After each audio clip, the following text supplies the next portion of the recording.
Сегодня задержан Фахриддин Мирзамуратов. Это обычный мигрант, который в поисках лучшей жизни приехал в Россию из Таджикистана. Работал на стройках и даже получил гражданство нашей страны. Ну а в какой-то момент почувствовал призвание к блогосфере. Но вместо уважения и благодарности к новой родине в своих публикациях стал размещать фейковые новости, оскорблять россиян и призывать подписчиков таких же мигрантов, как он, к беспорядкам. Чем он пугал своих земляков, выяснил Илья Ушенин. Чтобы задержать подозреваемого, бойцам СОБРа не пришлось долго кружить по району. Оказалось, что Фахриддин Мирзамуратов живет и работает по одному адресу. В магазине «Оптика» он торгует контрафактными очками, а за стеной ведет свой экстремистский блог.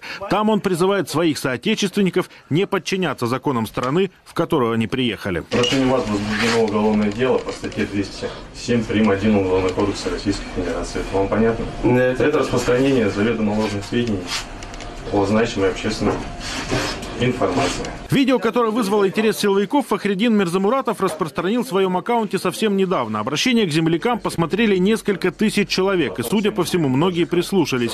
Ведь в среде мигрантов не так уж и много блогеров. Поэтому доверие к Фахриддину едва ли не стопроцентное. Сейчас будут делать вакцинацию по всей России. Всех нерусских будут делать уничтожение.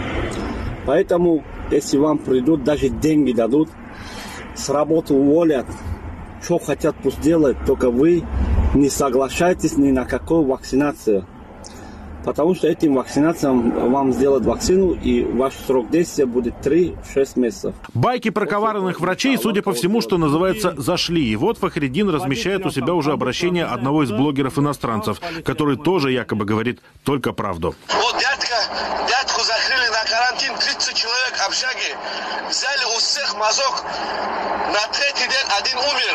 И все 30 человек теперь температурят, короче. Не давайте близким тоже передайте, пусть не дают брать мазок. Вообще через них, с ихними этими, пусть не дают брать мазок.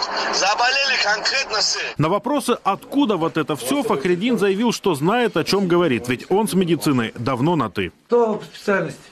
Медбрат. Медбрат? Да. У вас высшего образования даже нет. Вы медбрат. Какое вы имеете право рекомендовать гражданам публично отказываться от вакцинации? У вас образование клизму ставить. Медбрат. А еще раньше популярный блогер призывал своих подписчиков и вовсе убивать. Речь шла о бытовом конфликте, в котором прораб на одной из строек избил приезжего. Мужской поступок.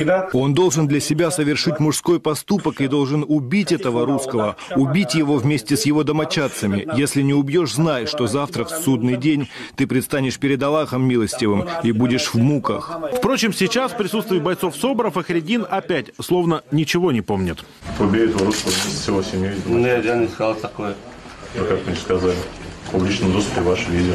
А ведь еще совсем недавно блогер «На чем свет» поносил тех самых силовиков, которые сегодня пришли к нему с визитом. В феврале во время рядовой проверки рядом с мечетью Фахриддин устроил скандал с ОМОНом. Уверял, что силовики не имеют права там находиться. Угрожал и провоцировал других на конфликт со стражами порядка. Через несколько часов после этого Мирзамуратов еще и записал отдельное обращение. Ведите себя как сотрудники полиции, а не как быдло. Вот так не делайте пальцы. Вы не имеете права без какой-либо причин спрашивать лично вот у меня документы. Тот ролик, как и ожидалось, набрал свои просмотры, а следователь – основания для возбуждения уголовного дела. Сейчас, после проведенного обыска, блогер продолжает говорить, но уже в здании отдела СК.